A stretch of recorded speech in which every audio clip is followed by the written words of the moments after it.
안녕하세요. 시드니 팔라스 부동산 루이스입니다. 호주에서 많은 사람들이 꿈꾸는 것 중 하나가 바로 드림하우스입니다.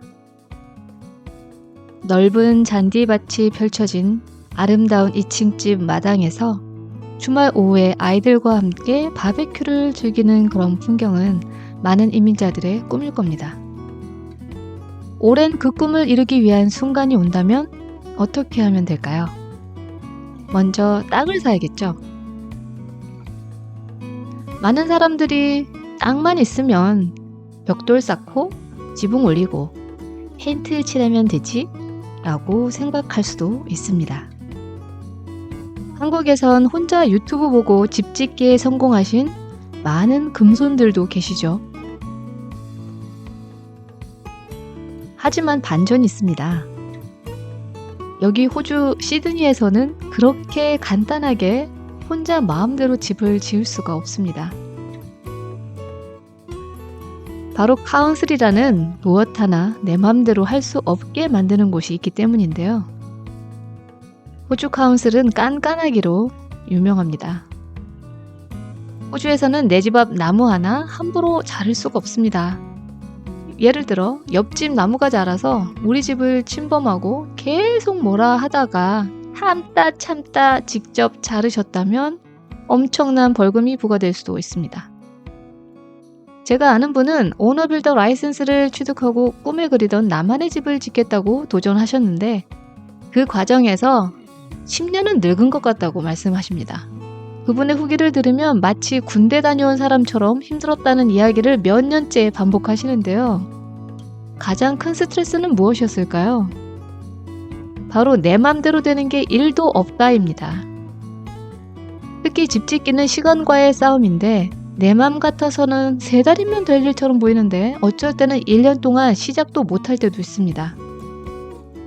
관련 서류가 미흡하거나 허가를 안 내준다든지 아무튼 처음에 땅을 등록하는 과정조차 쉽지 않을 수도 있습니다.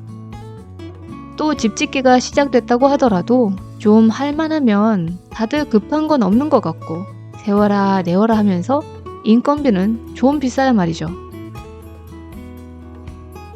호주 건설업계에서 가장 큰 과제는 안전입니다. 집을 짓는 사람들, 즉 빌더와 관련된 기술자들의 안전이 가장 중요한데요.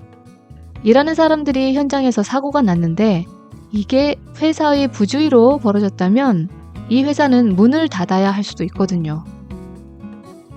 그래서 현장에서 일어나는 모든 과정이 철저히 준비되고 관리됩니다.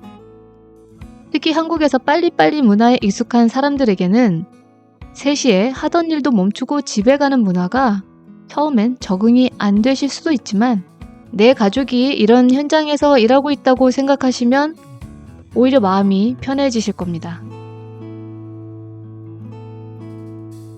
그렇다면 호주에서 집을 짓는 순서는 어떻게 될까요?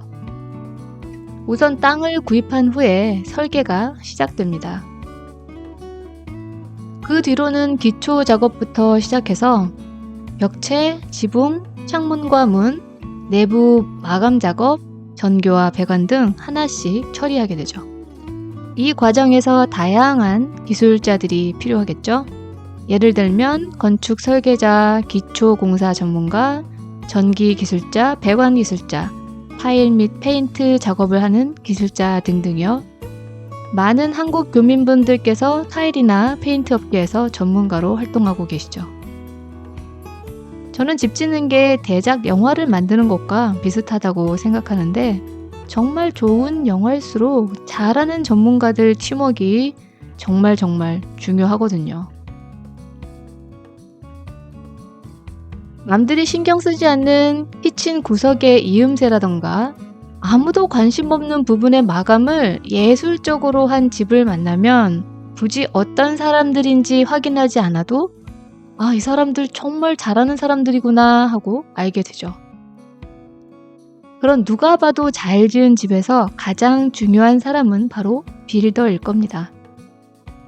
그럼 이런 호주 빌더가 되기 위해서 어떤 교육과 경험이 필요할까요? 호주에서 빌더가 되려면 일반적으로 보통 관련 교육기관에서 Certificate for Building and Construction 과정을 이수하고 그 후에 빌딩 컨트랙터 라이센스를 취득하게 됩니다. 현장 경험은 보통 최소 3년 이상이 필요하고요. 지난 영상에서 관심을 보여주신 정부에서 만불의 인센티브를 주겠다고 하는 이유가 바로 건설 현장에서 현장 경험이 가장 중요하기 때문입니다. 호주에서 라이센스를 취득한 빌더는 보통 약 7만에서 9만 호주 달러로 경력을 시작하는데 이건 현재 호주 인건비 상승이 엄청나기 때문에 의미가 없는 숫자일 것 같습니다. 모두 아시는 것처럼 기술자는 부족하고 하루아침에 만들어지는 것도 아니고 후딱하고 어디에서 데려올 수도 없습니다. 호주 정부에서 주택 부족을 호소할 때마다 건설업계에서는 관련 이민자를 더 완화해 달라던가 패스트 트랙으로 올 수 있게 하던가 호주 내 건설 인력 확보를 위해서 정부가 제발 뭐든 좀 하라고 압박하고 있습니다. 제가 아는 건설업계 사람들이 요즘 우스갯소리로 말하자면 그냥 사람이 손대면 돈을 주는 형편이라고까지 합니다. 한국에선 건설업계가 불황이라 기술자들을 정리해고한다는 뉴스를 들려줬더니 어느 건설사 사장은 영어 공부 열심히 해서 다들 호주에 오면 좋겠다고 하시네요. 오늘도 영상 시청해 주셔서 감사합니다. 항상 행복하세요.